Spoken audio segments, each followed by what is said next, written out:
Okay. सो laser printer में यहाँ पे आज हम लोग लेने वाले हैं लेजर प्रिंटर टेक्नोलॉजी।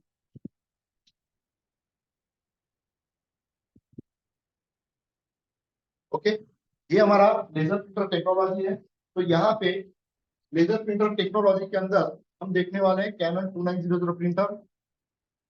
ओके, तो ये जो कैनन 2900 प्रिंटर है, इस प्रिंटर को आप कंसीडर कर सकते हो HP 1020 के साथ, HP 1018 के साथ, HP 1010 के साथ, HP all in one printer 1005 के साथ। ओके, 1005 का स्कैनर निकाल दोगे, सब कुछ निकाल दोगे तो आपका बन जाएगा कैनन 2900 प्रिंटर। ओके, सो यहाँ पे ये सारी टोनर के अंदर हमें लगता है 12A का टोनर। ओके, यहाँ पे हमें कार्ट्रिज लगता है 12A का कार्ट्रिज। ओके, सो इस कार्ट्रिज में हम इस तरीके से, तो यहाँ पे ऐसे बहुत सारे मॉडल है अभी भी कि जो आप इसके साथ कंसीडर कर सकते हो। वैसे ही सेम जो हम लोग आज रिपेयरिंग देखने वाले हैं, इसके अंदर आप कैनन का 3010 ऑल इन वन। ओके, उसके बाद HP का all in one printer 1136। Okay, इस प्रिंटर के साथ आप इसको कंसीडर कर सकते हो। टेक्नोलॉजी सेम रहेगी, सिर्फ चीजें हमें ढूंढनी रहेगी, तो इस तरीके से हम करते हैं, ये भी देख लीजिए आप। ओके, तो यहाँ पे हमें लगता है 88A का टोनर।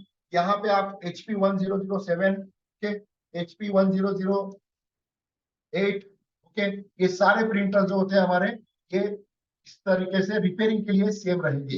ये बहुत सारे मॉडल है, ये जो सारे मॉडल है मार्केट में बहुत सारे अवेलेबल है जो आज हम देखने वाले हैं। तो यहाँ पे कैनन 2900 देखा तो ऐसा समझ लीजिए कि पूरे मॉडल को देख लिया। ओके, सो सबको क्लियर हो चुका है तो CLR टाइप कीजिए।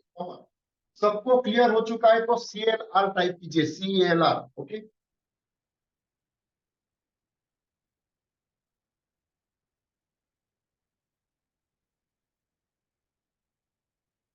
सबको समझ में आ गया होगा तो क्लियर CLR टाइप कीजिए।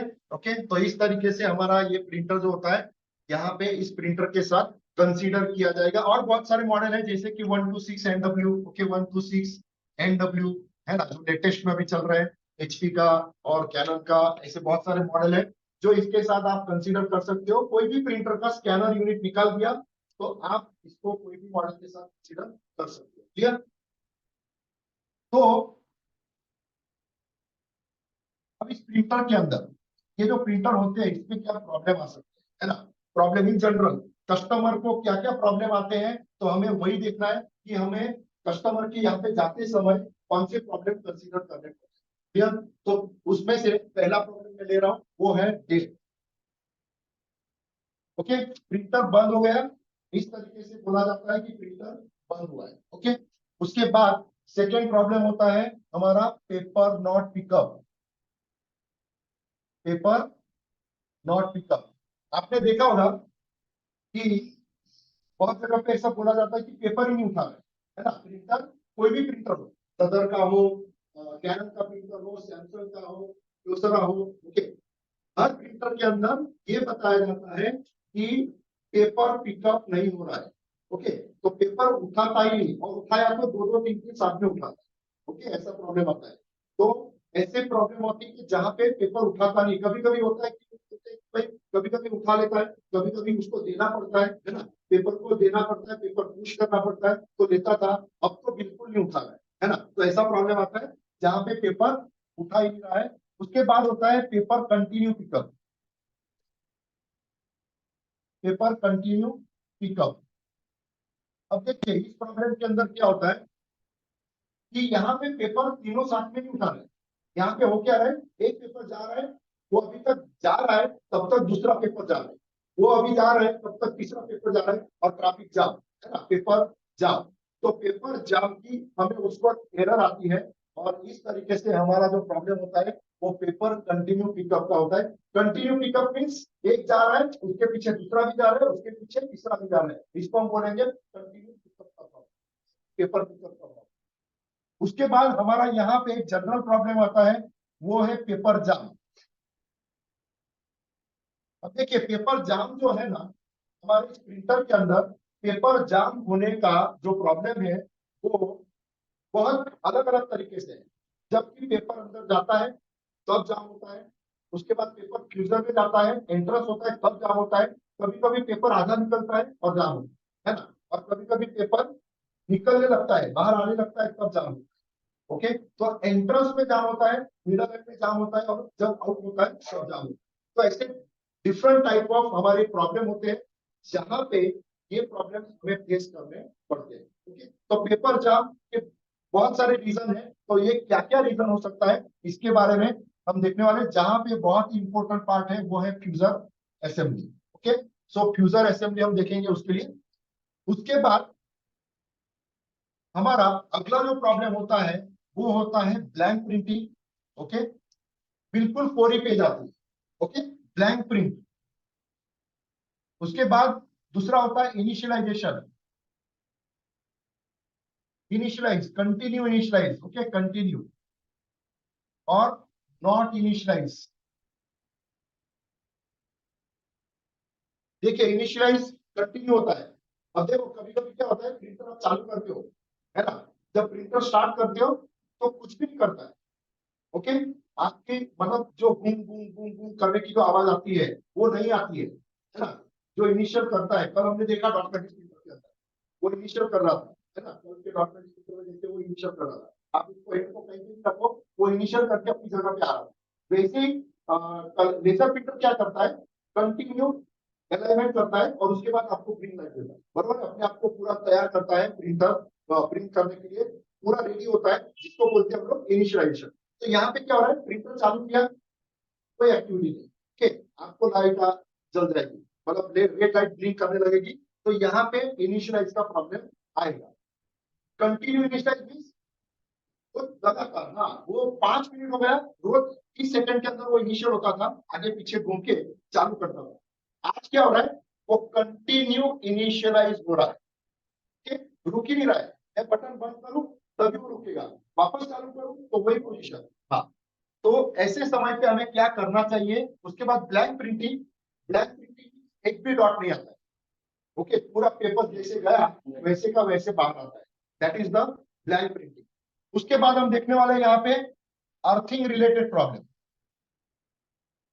ओके, ये सब रिलेशन होते हैं प्रिंटर के। ये प्रिंटर के रिलेशन आपको समझ में आ गया तो आप प्रिंटर में भयो भयो मतलब पूरा सीख जाओगे, समझे। तो अर्थिंग रिलेटेड प्रॉब्लम मीन्स यहाँ पे आप जो अर्थिंग का प्रॉब्लम होता है वह प्रिंटर के अंदर अर्थिंग का प्रॉब्लम होता है। तो इसके रिलेशन में क्या होता है, यहाँ पे आपको ब्लैक प्रिंट आती है, पूरा पेपर ब्लैक निकलता है ना। उसके बाद यस, देखा है आपने पहले प्रॉब्लम, सही है ना। उसके बाद यहाँ पे आपकी लाइंस ऐसी ब्रॉड ब्रॉड आती है, देखो काली काली, है ना, बीच बीच में लाइन आती है, प्रिंट आउट भी आती है, लेकिन ऐसी लाइंस आती है ब्रॉड ब्लैक वाली। तो ऐसा, हाँ, पूरा पेपर में ब्लैक आता है। यस, मैं वही बोला, पूरा पेपर बिल्कुल, मैं इमेज कुछ नहीं दिखती, पूरा काला काला, पूरा A4 साइज भर के पूरा पेपर काला है ना। तो ऐसे कुछ प्रॉब्लम है। उसके बाद यहाँ पे हम देखने वाले हैं noise related problem. Okay, noise, noise related means gear related problem. देखिए गियर, गियर में आपने देखा होगा बहुत बार प्रिंटर चालू किया तो कर, है ना, बहुत ही एकदम मतलब इरिटेटेड ऐसा आवाज आता है अंदर से जैसे ही चालू करो। या फिर कभी आप फ्यूजर, पहले नहीं आती है लेकिन फ्यूजर असेंबली आप कभी फ्यूजर असेंबली में काम करते हो तो उसके अंदर आपको प्रॉब्लम आता है करने के बाद, मतलब इतना इरिटेट होता है कि प्रिंटर चालू किया और उसका आवाज आता है और पूरे गियर के अंदर से नॉइस का आवाज आता है। तो ये जो होता है ये सारे प्रॉब्लम हर प्रिंटर में रहते हैं। तो ये क्या रहते हैं ये सब हम देखने वाले हैं इसके अंदर। ठीक, सो अब जिनको ऑनलाइन में अभी है उनको क्लियर हो चुका है ये सारे प्रॉब्लम्स, तो CLR टाइप कीजिए फटाफट, क्लियर टाइप कीजिए, क्लियर।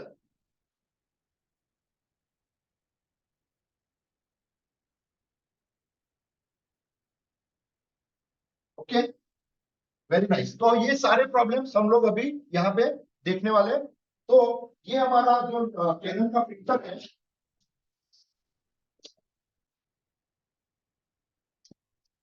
ये देखिए हमारा ये कैनन का प्रिंटर है। जहां पे हम लोग इसको डिसअसेंबल असेंबल करेंगे। ओके, और यहाँ पे आपको मैं ओवरऑल बताने वाला हूँ कौन से प्रॉब्लम कहाँ पे आते हैं, और इसके डिटेल वीडियो ऑलरेडी अपने कोर्स में है ही। ओके, तो वहां से आप देख सकते हो, लेकिन मैं आपको ओवरऑल समझाने वाला हूँ कि इसमें क्या क्या प्रॉब्लम आते हैं। ओके, तो यहाँ सबसे पहले आपको, आप लोग भी देखिए, यहाँ पे स्क्रू होते हैं, वो हमें रिमूव कर लेने हैं। ओके,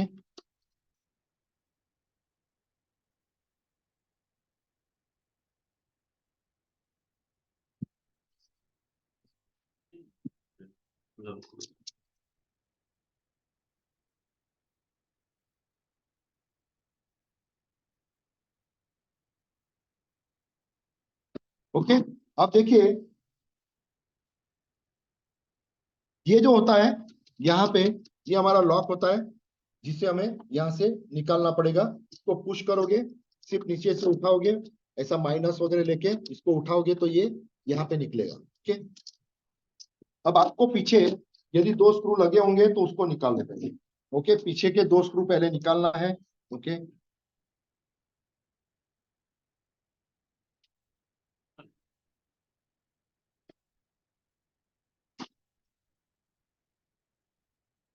ओके, ये दोनों स्क्रू हमने निकाल लिए यहाँ पे, और अभी मैं यहाँ से इसका चिमटा दो तुम। अरे, इसको रख लीजिए, इसको।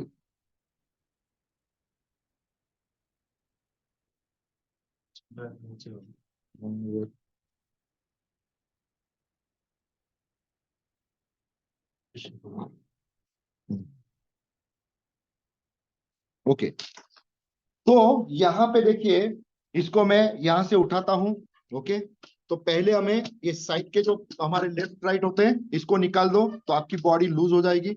तो इसको देखिए, यहाँ पे लॉक है, इस लॉक को ओपन करो। इसको ओपन करने के बाद पीछे थोड़ा सा आप यहाँ पे आप ऐसे टच कर दोगे तो ये निकल आएगा। और उसके बाद वेरी इंपॉर्टेंट पार्ट, इसको आगे स्लाइड करो। ओके, इसको आगे स्लाइड करो, तभी ये खुलेगा। ये देखिए, इसको आगे स्लाइड करना है। ओके, अदरवाइज आप ऐसा खींचोगे मेरी तरह तो टूट जाएगा। इसको स्लाइड करना है आगे। ये देखिए, आगे के तरफ आगे से निकालना है। ये देखिए, दिख रहा है, ये दोनों लॉक वहां पे अंदर फंसे हुए थे, जिसको हमें स्लाइड करके निकालना है। क्लियर? उसके बाद आपको सेम यहाँ पे भी, ये देखिए, यहाँ से अंदर लॉक दिख रहा है। ओके, ब्लैक वाला, ये मेरी उंगली जहाँ पे है वहां पे लॉक है, उसको मैं पुश करता हूँ। ओके, यहाँ से, तो ये इस तरीके से पुश होगा। ये पुश कर लिया। पीछे की तरफ थोड़ा सा मैं यहाँ से कहीं से भी पुश कर देता हूँ। ओके, तो ये देखिए, ये पुश हो जाएगा।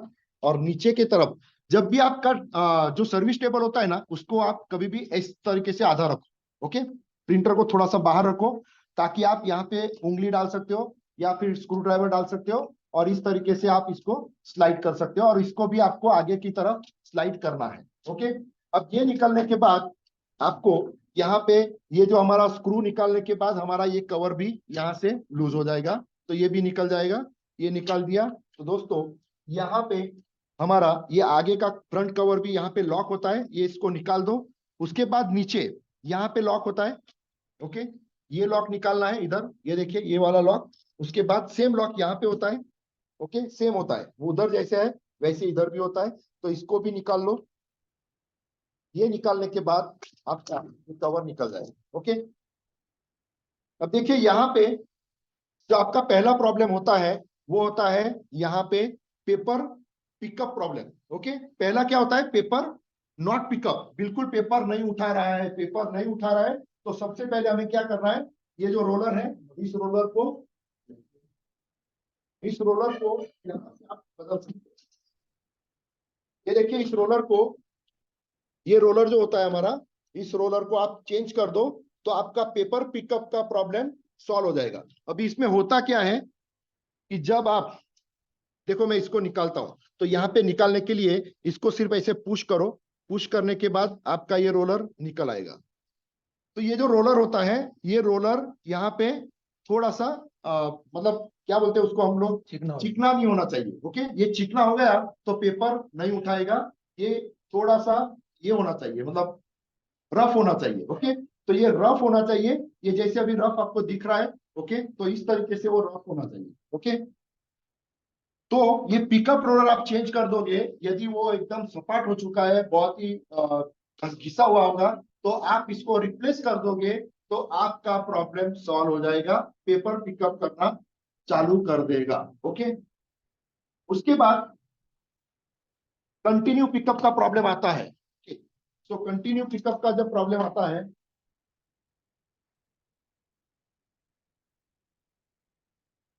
तो आपको यहाँ पे एक सोलोनाइट होती है जो यहाँ से निकाली हुई है अभी। ओके, सो यहाँ पे ये जो होती है सोलोनाइट कॉइल होती है, इसको हम बोलते हैं सोलोनाइट कॉइल।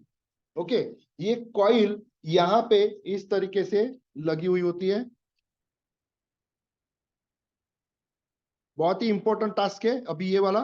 तो यहाँ पे कंटिन्यू पिकअप का प्रॉब्लम आता है, तो आपको क्या करना है, यहाँ पे सोलोनाइट कॉइल जो होती है, ये सोलोनाइट कॉइल को के अंदर प्रॉब्लम होता है, इसके वजह से वो कंटिन्यू पिकअप नहीं करता है। तो अब यहाँ पे होता क्या है, तो ये देखिए, मैं सोलोनाइट कॉइल, यहां से आप स्क्रू ड्राइवर डालोगे, ये स्क्रू खोलोगे तो ये सोलोनाइट कॉइल आपके हाथ में आ जाएगी। अब देखिए, ये सोलोनाइट कॉइल क्या होती है कि ये जब भी आप प्रीसी में से जब प्रिंटर प्रिंट करता है, तो उस समय, प्रिंट करते समय उसको जब प्रिंट की कमांड आती है, तब ये हमारा मैग्नेटिक, जो हमारा जो कॉइल है, ये मैग्नेटिक फील्ड जनरेट करता है, और मैग्नेटिक फील्ड जनरेट करने के बाद इसको कॉल करता है। ओके, जब ये कॉल किया जाता है, तो यहाँ पे हमारा एक सपाट गियर होता है जिसको एक ही खांच होती है। ओके, हमारा जो गियर होता है, वो गियर कुछ इस तरीके से होता है, जो गोल होता है, उसको एक ही खांच होती है। ओके, और ये एक ही खांच के अंदर ये इसको पकड़ के रखता है। समझ में आ रहा है, ये ऐसे पकड़ के रखता है, और ये हमारी नोजल जो है, हमारी जो सोलोनाइट कॉइल है, ये ऐसे पकड़ के रखती है। देखिए, ओके, तो ये पकड़ के रखती है, और ये हमारी ये जो कॉइल है, इसको हम क्या बोलते हैं, सोलोनाइट कॉइल। ओके, ये सोलोनाइट कॉइल जो है, ये मैग्नेटिक जब फील्ड तैयार करता है, तब इसको छोड़ता है, और ये रिलीज होने के बाद इसको वापस ये छूट जाता है। ये सिर्फ आने के बाद वापस चली जाती है, आने के बाद वापस चली जाती है। जब भी प्रिंट आती है, ये अंदर आती है, तो ये गियर रिलीज होता है, और ये एक पेपर उठाता है, उसके बाद ये अटका देता है, तो ये दूसरा पेपर नहीं उठाता। और जब प्रॉब्लम आता है, तो ये पीछे आता है, लेकिन वापस रिलीज नहीं होता है। वापस रिलीज नहीं होता है, तो ये क्या होता है, घूमते रहता है, एक, दो, तीन, ऐसे पेपर उठाता है, और पेपर जाम करता है। तो ये सोलोनाइट कॉइल में हमें क्या करना चाहिए, इसका सॉल्यूशन क्या है? तो इसका सॉल्यूशन ये है कि हमें इस स्प्रिंग को यहां से निकालना है। ओके, इस स्प्रिंग को निकाल दो, उसके बाद इसको भी निकाल दो। ओके, तो यहाँ पे जो हमारा पहले वाला रबर होता है, वो चिपकने लगता है। देखिए, ये जब वर्किंग करता है, तो ये चिपकू चिपकू हो जाता है, तो ये चिपकने लगता है, तो ये वापस रिलीज नहीं होता है। तो इसको क्या करने का, यहां से साफ करने का। ओके, जैसे हमने अभी साफ किया हुआ है, वैसे साफ कर लो। यहाँ पे काला रबर रहता है, वो निकाल दो। निकालने के बाद यहाँ पे आप जो हमारा नॉन टेरेबल विजिटिंग कार्ड होता है, या फिर हमारी इंसुलेशन टेप होती है, ओके, कोई भी कागज का, मतलब हमारी जो बिंदिया होती है लेडीज की, ओके, वो भी चलती है, तो कुछ भी आप लगा दो, यहाँ पे लगा दो। उसके बाद यहाँ पे भी, उसके सामने ये पोर्शन जहां पे आ रहा है, ये वाला देखो, ये थोड़ा सा ब्लैक दिख रहा है, तो ये यहाँ पे भी एक छोटा सा टुकड़ा लगा दो, यहाँ पे भी छोटा सा टुकड़ा लगा दो, और उसके बाद इस स्प्रिंग को वापस यहाँ पे लगा दो, तो आपका ये प्रॉब्लम सॉल्व हो जाएगा। ओके, तो इस स्प्रिंग को यहाँ पे वापस लगा दोगे, तो ये जो प्रॉब्लम है आपका, ये सॉल्व हो जाएगा। कंटिन्यू पिकअप का प्रॉब्लम सॉल्व हो जाता है। इसमें आपने एक भी रुपया खर्चा नहीं किया है, कुछ भी नहीं किया, कागज का टुकड़ा लगाया है ना, और आपका प्रॉब्लम सॉल्व होता है, और 600-700 रुपया मिनिमम चार्जेस होता है। ओके, सो इस तरीके से आप यहाँ पे कंटिन्यू पिकअप का प्रॉब्लम सॉल्व कर सकते हो। उसके बाद ये हमारा फ्यूजर असेंबली है, जहां पे पेपर जाम होता है। तो इस फ्यूजर असेंबली में क्या क्या होता है, ये हमारे ऑलरेडी वीडियो में मैंने बताया हुआ है। ओके, सो यहाँ पे आपका फ्यूजर असेंबली रहेगा, जहां पे ये प्रॉब्लम, आपको पेपर जाम होने के सारे प्रॉब्लम यहाँ पे रहेंगे, जहां पे टेफ्लॉन, प्रेशर रोलर एंड वहां पे जो हमारा फ्यूजर एलिमेंट होता है वो किस तरीके से वर्क करता है, ये सारा मैंने ऑलरेडी हमारे कोर्स में दे चुका हूं। तो वहां पे आप जाके उसका रिलेशन ज्वाइन कर सकते हो। ओके, उसके बाद जो हमारा अगला प्रॉब्लम है वो है ब्लैंक, इनिशियलाइजेशन नहीं होना। ओके, तो यहाँ पे आप देख सकते हो ये जो हमारा एलएसयू है, ओके, ये हमारा एलएसयू आपको दिख रहा है, ये एलएसयू है, ये हमारा ईसीयू है, इंजन कंट्रोल कार्ड है, ये एलएसयू है जो हमारा लेजर स्कैनर है, और यहाँ से हमारी इमेज कार्ट्रिज के ऊपर जाती है, यहाँ से इमेज भेजी जाती है, और इस तरीके से ये सारा प्रिंटर के ऊपर काम करता है। तो यहाँ पे जब आपका ब्लैंक प्रिंटिंग आता है तो आपको यहाँ पे जो केबल होती है, ओके, हमारी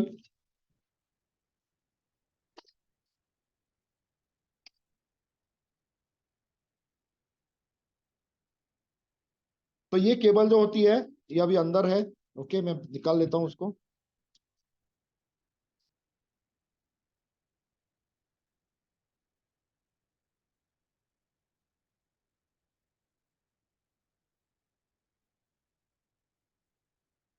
अब देखिए इस केबल को आपको अच्छे से साफ करना है, इसको क्लीन करना है, क्लीन करके इस पॉइंट के ऊपर आपको यहाँ पे लगाना है, डीसी कार्ड के ऊपर लगाना है, और यहाँ पे आपको वापस रिफिट करना है। रिफिट करोगे तो आपका इनिशियलाइजेशन का प्रॉब्लम, नॉट इनिशियलाइज का प्रॉब्लम, एंड ब्लैक प्रिंटिंग का problem, black printing blank, okay, blank पूरा, तो ये प्रॉब्लम सॉल्व हो जाएगा। नहीं होता है तो आपको ये खोलना, यहाँ से इसको खोलना है, और इसको खोलने के बाद ये जो हमारा एलएसयू है इसको खोलो, इसको खोलने के बाद इसकी पूरी साफ सफाई करो, तो आपका प्रॉब्लम सॉल्व हो जाएगा। ब्लैंक प्रिंटिंग का प्रॉब्लम भी, या बीच बीच में लाइन छोड़ता है, आपने टोनर बदल चुके हैं फिर भी वही प्रॉब्लम आ रहा है लाइन छूटने का, तो इसका भी प्रॉब्लम वहीं पे सॉल्व हो जाता है, क्योंकि वहां पे डस्ट आ जाती है तो ये ऐसा प्रॉब्लम देता है। तो आप इसको क्लीन करोगे तो आपका प्रॉब्लम वो भी सॉल्व हो जाएगा। नाउ अर्थिंग रिलेटेड प्रॉब्लम, अभी अर्थिंग रिलेटेड प्रॉब्लम में क्या होता है, तो अर्थिंग रिलेटेड प्रॉब्लम में यहाँ पे देख सकते हो कोई भी कार्ट्रिज,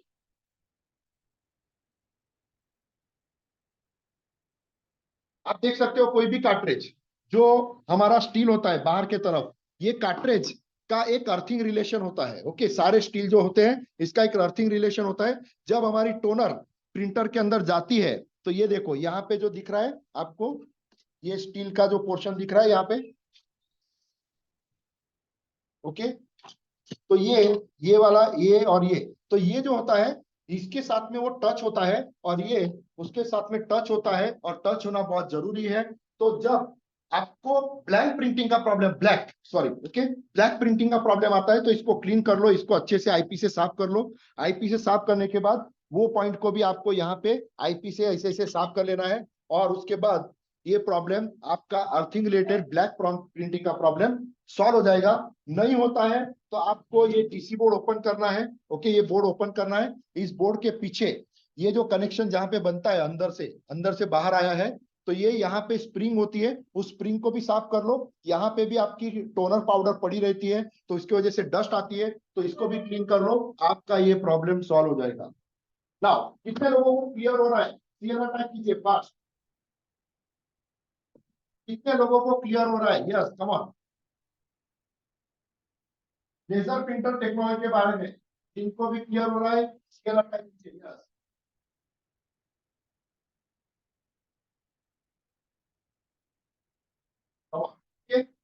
वेरी इंफॉर्मेटिव, यहाँ पे आपको बताया जा रहा है, ये हम लोग ये बता रहे हैं जो एवरी लेजर प्रिंटर में आप कर सकते हो, इसका हमें ढूंढना है सोलोनॉइड कॉइल किधर है ना, हर प्रिंटर में रहेगा। सोलोनॉइड कॉइल की वजह से प्रिंटर पेपर पिकअप करेगा। ओके, पिकअप रोलर रहेगा, पिकअप रोलर किधर है वो ढूंढो, दैट्स इट। तो technology is very important. Okay, so यहाँ पे आपको ये अर्थिंग रिलेटेड प्रॉब्लम आने की वजह से आपका ब्लैक प्रिंटिंग सॉल्व हो जाएगा। डीसी बोर्ड ओपन करो, डीसी बोर्ड के पीछे आपका जो यहाँ पे स्टील का जो हमारा ये स्टील का जो पोर्शन है, इसका स्प्रिंग इधर की तरफ बाहर आया है, उसको क्लीन करो। और जो डीसी बोर्ड होता है, डीसी बोर्ड के ऊपर दो पॉइंट होते हैं, उस पॉइंट के ऊपर भी आप इसको क्लीन कर सकते हो। तो इस क्लीन करने के बाद आपका ये प्रॉब्लम सॉल्व हो जाएगा। उसके बाद noise related problem, okay, gear में आवाज आना। तो गियर में जब आवाज आने लगती है तो आपको ये मोटर खोलना है। इस मोटर के अंदर देखो, यहां से मोटर का आपको पुली दिख रहा है, ओके, अंदर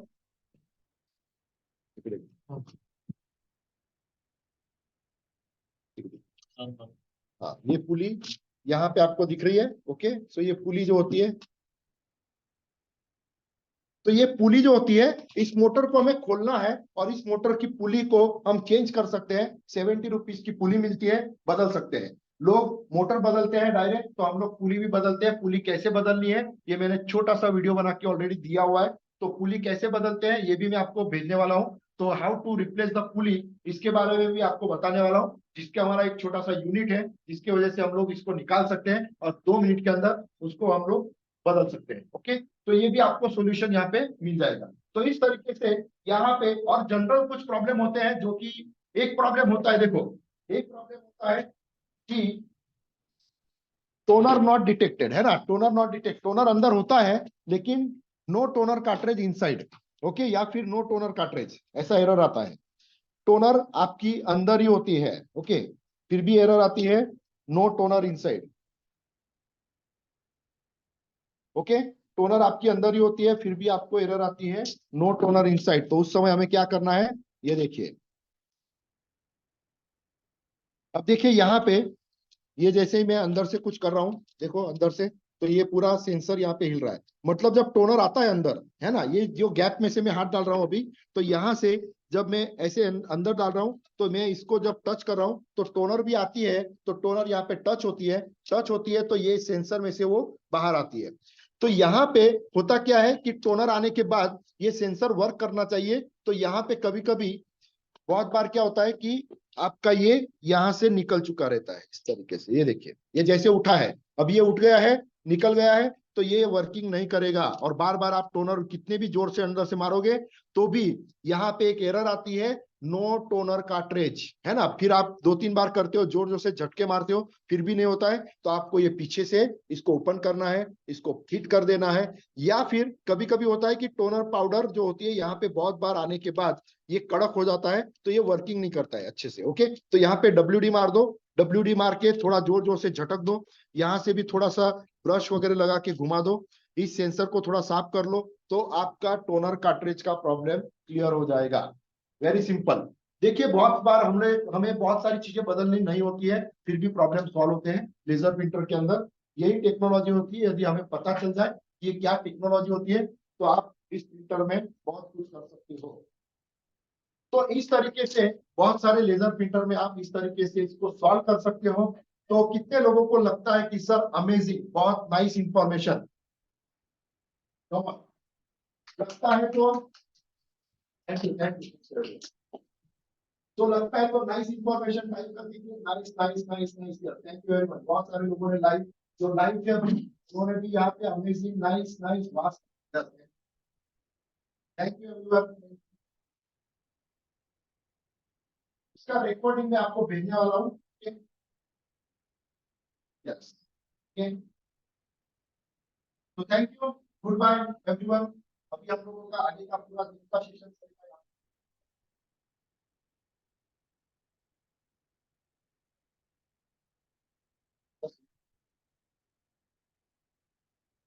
अभी देखिए हमारे राजस्थान से पधारे हैं, ओके, जो हमारे क्लास के लिए यहाँ पे आए हुए हैं राजस्थान से। तो यहाँ पे राकेश जी का मैं धन्यवाद व्यक्त करूंगा। उसके बाद हमारे अजीनाथ सर का, ओके, उसके बाद हमारे sir Satish sir from Gujarat, okay, उसके बाद हमारे Salvi sir, okay, from Rajasthan. और जो हमारा कैमरा अभी तक पकड़ के खड़े थे, ओके, तो तुमचं पण इंट्रोडक्शन देऊन टाका। ये कोल्हापुर, ओके, ये कोल्हापुर से आए हुए हैं, ओके।